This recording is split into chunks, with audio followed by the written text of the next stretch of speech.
सुंदरपुर गांव में श्याम और उसकी पत्नी गौरी रहते थे। बहुत ही सुंदर गांव था। हरे भरा खेत, सुंदर नदी और ढेर सारे पक्षी। पूरी बस्ती में गौरी को कंजू गौरी के नाम से जाना जाता था। वो कभी किसी की मदद नहीं करती, अपनी कंजूसी के कारण। पता, हाँ, गौरी रुपया भी किसी को नहीं देती। बहुत ही कंजूस।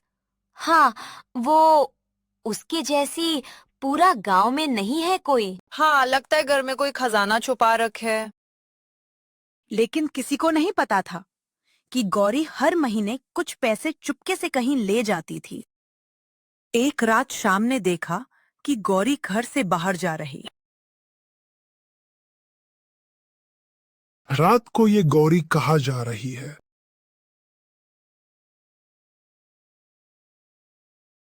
गौरी गांव के बाहर जंगल की तरफ जा रही थी। शाम चुपके चुपके उसका पीछा करने लगा। हवा तेज चल रही थी, कूदते भाग रहे थे।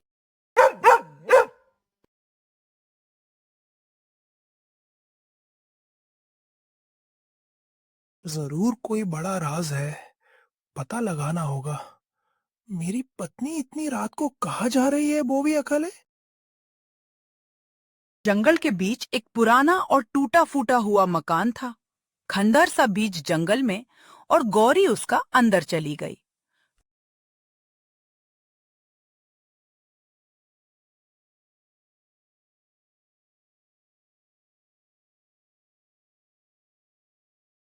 अंदर एक बुढ़ा आदमी बिस्तर पर लेटा हुआ था।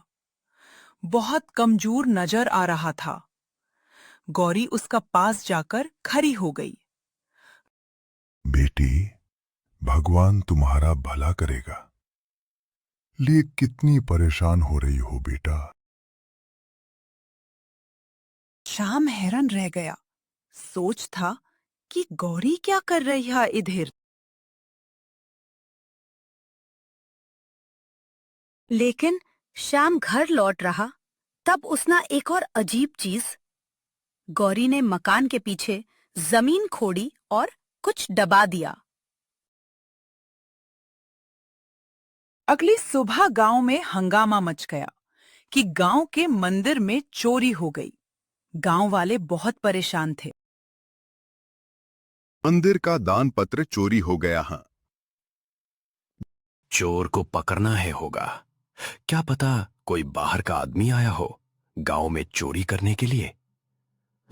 उस दिन किसनी ने गौरी को जंगल जाते देख लिया। अब सारा शक गौरी पर जाने लगा।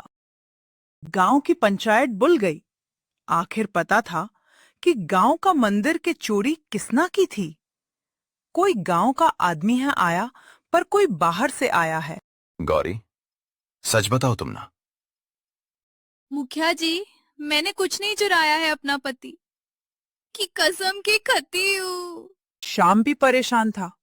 उसने अपनी आंखों से गौरी को कुछ जमीन में दबाते देखा था। गौरी, क्या तुम मुझसे कुछ छुपा रही हो? समय आने पर सब बताऊंगी।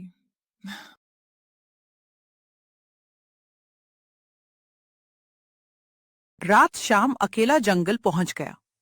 उसने वही जगह खोदनी शुरू की। उसका हाथ कांप रहे थे। उसने वहां खोदना शुरू किया, पर वहां कुछ नहीं था। उसने और गहरा खोदना शुरू किया। छोटा संदूक मिला। वहां उसको एक संदूक मिला। संदूक खोलते ही शाम की आंखें फट गए। उसमें सोना या पैसे नहीं थे। उसमें पुरानी तस्वीर और कुछ का थे। तस्वीर में छोटी बच्ची और वही बड़ आदमी था। जब मैं छोटी थी, मेरे पापा पर झूठ इल्जाम लगाया। गांव वालों ने उन्हें निकाल दिया गांव से। तभी उन्हें अंदर से चोरों की आवाज आई। वो कुछ बात कर रहे थे। अगले दिन पुलिस और गांव वाले जंगल पहुंच गए। चोर रेंज हाट पकड़ा गया। मंदिर का पैसा भी मिल गया।